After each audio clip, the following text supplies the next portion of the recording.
नमः शिवाय। शिवजी सदा सहाय। ओम नमः शिवाय। गुरुजी सदा सहाय। 17वां अध्याय जम्बू द्वीप वर्ष का वर्णन। जम्बादिका महाद्वीप का वर्णन। सरस महान सप्त समुद्र सुरमय अति दधि मधु घृत की खान। सनत कुमार जी बोले, है व्यास जी, अब मैं 7 द्वीपों के 7 भूमंडल का विस्तार सुनाता हूँ, आप ध्यान से सुने। जम्बू, प्लक्ष, शाल्मली, कुश, क्रौंच, शाक, पुष्कर, ये 7 महाद्वीप हैं। इनमें चारों ओर 7 समुद्र लहरा रहे हैं। यह ही क्रमशः क्षार जल, ईर्ख, केशर, मद्य, घृत, दूध, दति एवं मधुर जल से पूर्ण है। ये जम्बू द्वीप तथा प्लक्ष आदि 6 द्वीपों के मध्य में है। इनके मध्य में स्वर्ण का सुमेर पर्वत है। यह पर्वत 64 कोस नीचे तक गया है और 336 कोस तक ऊंचा है। संगत जी, ये हिंदी का नंबर अगेन मेरी बहुत बड़ी गलती है, मुझे नहीं आ रहा है अभी। मैं इसके कमेंट में ये नंबर हिंदी में ज़रूर लिखूंगी। वेरी वेरी वेरी सॉरी गुरुजी, वेरी वेरी सॉरी संगत जी। और 336 कोस तक ऊंचा है। डैश कोस शिखरों का विस्तार है और नीचे मूल में 64,000 कोस का विस्तार है। इसकी दक्षिण की ओर निषद, हिमाचल, हेमकुट नामक 3 पर्वत हैं। ये सभी पर्वत 40-40 हजार कोस के विस्तार में डैश हजार कोस के विस्तार वाला भारतवर्ष है। किमपुरुष एवं मरु के दक्षिण में हरिवर्ष है। उत्तर में रमयक है, उसके पास ही हिरण्मय है। उधर की और भारत के समान कुरब देश है। ये सभी 9-9 हजार योजन के प्रमाण में है। उनके मध्य में इलावृत है। उसके मध्य में मेरु पर्वत 9 सहस्त्र योजन अर्थात 36,000 कोस ऊंचा स्थित है। इनके पूर्व में मंदिर, दक्षिण में गंधमादन, पश्चिम में विपुल एवं उत्तर में सुपाशरव। ये चारों पर्वत शिखरों की भांति इलावृत के साथ मेरु में मिल रहे हैं। इनके ऊपर कदम्ब, जामुन, पीपल, बड़ आदि वृक्ष पर्वतों की ध्वजा के समान 1100 योजन अर्थात 4,400 कोस के विस्तार में है। जम्बू द्वीप में जामन के पेड़ों से हाथी के समान फल गिरते हैं। उनका रस निकलकर धारा रूप से पर्वत के चारों ओर बहता है। यही जम्बू नदी कहलाती है। वहाँ के निवासी वही जल पिया करते हैं। मेरु के पूर्व में भद्रभाव, पश्चिम में केतुमाल देश है। इन दोनों के मध्य इलावृत देश है। पूर्व में चैत्र रथ वन है, दक्षिण में गंधमादन है, पश्चिम में विभ्राज है, उत्तर में नंदन वन है। अरुणोद, महाभद्र, शीतोद एवं मानस, ये 4 सरोवर भी हैं। मेरु के पूर्व में शीतांजन, कुरंगन, कुडंग, कुरूर तथा माल्यवान पर्वत हैं। दक्षिण में चित्रकूट, शिखिर, पलंग, रुचक, निषद, कपिल आदिक हैं। पश्चिम में सिनीवास, कुसुम, कपिल, नारद, नाग आदिक हैं। उत्तर में शंख, चूड़, ऋषभ, हंस, काल, जरा आदिक केशराचल पर्वत हैं। सुमेरु के शिखर पर ब्रह्मा जी की 14,000 लंबी चौड़ी शौतकौण पुरी है। इसके पास ही चारों ओर इंद्र, अग्नि आदि लोकपालों की अमरावती, तेजावती, सैनमणि, कृष्णागना, श्रद्धावती, गंधवती, यशोवती नामक 8 पुरी हैं। ब्रह्मा जी की पुरी के बीच में विष्णु के चरणार विंदों से प्रकट हुए परम पावनी गंगा नदी चंद्रमंडल को भेद कर गिरती है। वही गंगा जी गिरकर सीता, अलकनंदा, चक्षु एवं भद्र नाम से 4 धाराओं में विभक्त होकर दिशाओं में बहती है। सीता ब्रह्मा लोक से पूर्व में पर्वतों से मिलकर फिर समुद्र में जा मिलती हैं।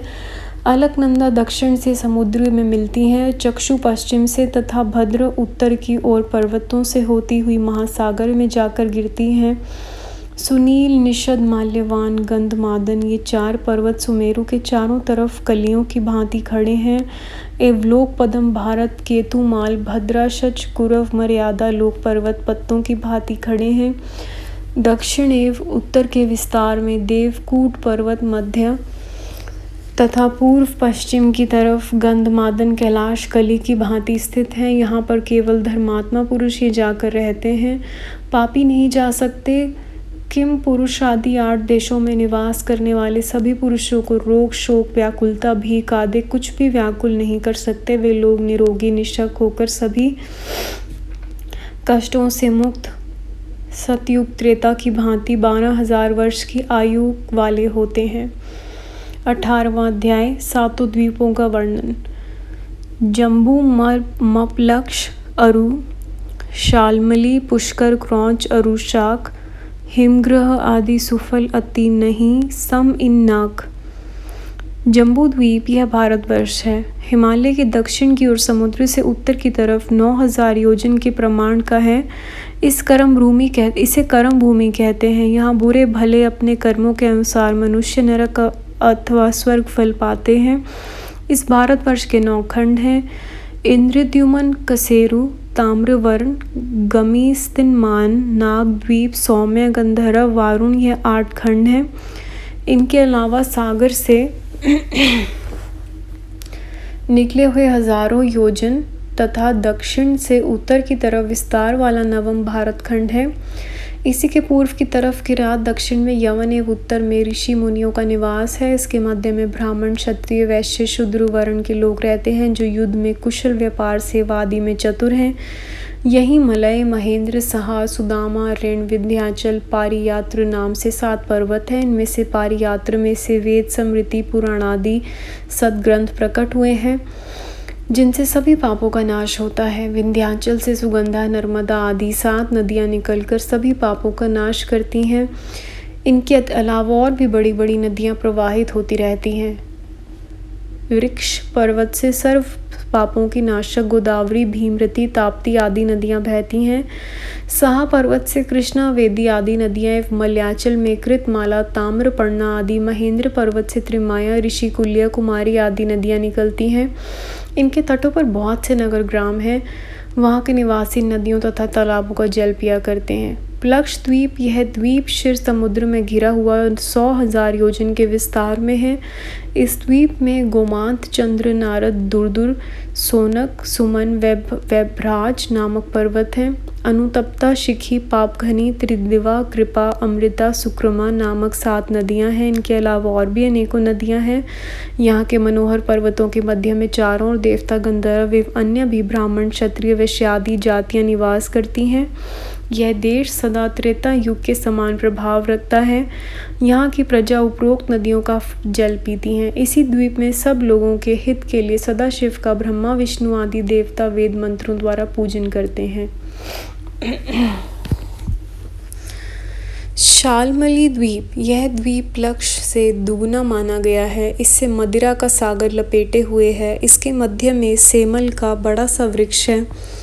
इसी कारण इसका नाम शाल्मली है। यहाँ श्वेत, हरित, जीमित, रोहित, वैकल, मानस, सुप्रभ नामक 7 पर्वत हैं और शुक्ला, रक्ता, हिरण्या, चंद्रा, शुभ्रा, विमोचना, निवृत्ता नामक शीतल जल वाली नदियाँ बहती हैं।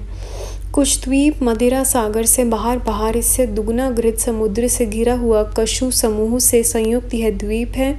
यहाँ कुशेशय, हरिद्युतिमान, पुष्पमान, मणि, द्रुम, हेमशैल एवं मंद्राचल ये 7 पर्वत हैं तथा द्युतिमान, शिवा, पवित्रा, समिति, विद्या, दंबा, मही, महानदी आदि इनके अतिरिक्त सोने के समान बालू वाली निर्मल जला अन्य भी हजारों नदियां हैं। मानव, दानव, दैत्य, देवता, गंधर्व, यक्ष, किमपुरुष आदि अपने अपने काम में लगे हुए ब्रह्मा, विष्णु एवं शिव जी का पूजन किया करते हैं।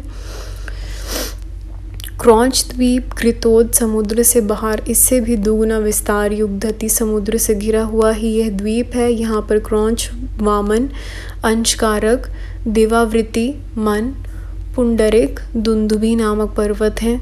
गौरी, कुमुदवती, संध्या, रात्रि, मनोजवा, शांति, पुंडरिका नामक 7 महानदियाँ तथा और भी स्वच्छ जला हजारों नदियाँ बहाव करती हैं। शाकद्वीप धती समुद्र में बाहर इससे द्विगुण विस्तार वाले दुग्ध सागर से घिरा हुआ शाक द्वीप है। यहाँ शाक का बड़ा वृक्ष है। उद्याचल, अस्ताचल, जलधार, अविकेश, केश आदि पर्वत हैं। सुकुमारी, कुमारी, नलिनी, वेकुणा, इक्षु, रेणुका, गभस्ती नामक महानदियाँ तथा अन्य भी छोटी बड़ी हजारों नदियाँ हैं तथा छोटे बड़े और भी अनेकों पर्वत हैं। यहाँ के रमणीक स्थलों में चारों वर्ण रहते हैं। स्वर्गवासी लोग भी यहाँ आकर भ्रमण करते रहते हैं।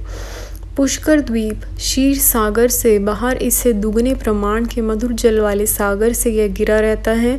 इसका मध्य प्रदेश 5000 योजन की ऊंचाई एवं 5 लाख योजन की गोलाई का विस्तार रखता है। यह मानस नामक पर्वत है। यहाँ ज़रा बुढ़ापा, रोग, शोक, राग, द्वेष, अधर्म, मृत्यु, बंधन आदि कुछ भी नहीं व्यापते। यहाँ के निवासी सतवक्ता 10,000 वर्ष की आयु वाले सोने के समान दमकते हुए सुख आनंद में रहते हैं और इसी द्वीप के महाबीज घातकी नामक खंड में प्रजापति ब्रह्मा रहते हैं। देव दानव आदि सदा इनको पूजते रहते हैं। इसी द्वीप के रहने वालों को समयानुसार स्वयं ही भोजन मिल जाया करता है, इसके लिए इन्हें परिश्रम नहीं करना पड़ता। इससे आगे मनुष्यों के रहने योग्य कोई लोक नहीं जहाँ कोई भी प्राणी नहीं जा सकता। इस प्रकार की सोने की पृथ्वी है। संगत जी, अध्याय यहाँ समाप्त होता है। गुरु जी, संगत जी, जो भी यहाँ तक पढ़ने में जाने में गलती हुई, जैसे मुझे हिंदी काउंटिंग नहीं बोलनी आई और भी बहुत गलतियाँ हुई होंगी जाने में, प्लीज़ गुरुजी, संगत जी, उन्हें माफ़ करिएगा। अगला अध्याय हम अगली वीडियो में सुनेंगे। ओम नमः शिवाय। शिव जी सदा सहाय। ओम नमः शिवाय। गुरुजी सदा सहाय। Thank you Guruji, thank you संगत जी। जय गुरुजी महाराज।